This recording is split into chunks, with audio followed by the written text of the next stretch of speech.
Kung kayo ay nasa ideal weight, wala naman kayong sakit, you can have rice. It's not a problem. However, if naglo-low carb kayo kasi meron kayong diabetes, may fatty liver kayo, so in short, may sakit kayo, hindi kayo nasa ideal na timbang, then eating that rice is not gonna help you.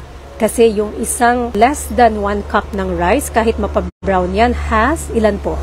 8 kutsarita ng asukal po. In that case, it means your body can tolerate it kasi may sakit na kayo or you're already overweight, your body cannot tolerate it. Marami nagtatanong, bakit Doc, si lolo ko, si lola ko, kumakain naman ng rice, okay naman siya, wala namang sakit. Maswerte po si lolo at lola, maganda ang metabolism nila. Pero if that doesn't apply to you, then it means you can't tolerate it. So wag ikukumpara ang sarili mo kay lolo at lola kasi ibang metabolism mo. If you're already sick with the way that you're eating right now, it means hindi ma-tolerate ng katawan mo the same nutrients that your lolo or lola could tolerate. So you can't really compare po, ha?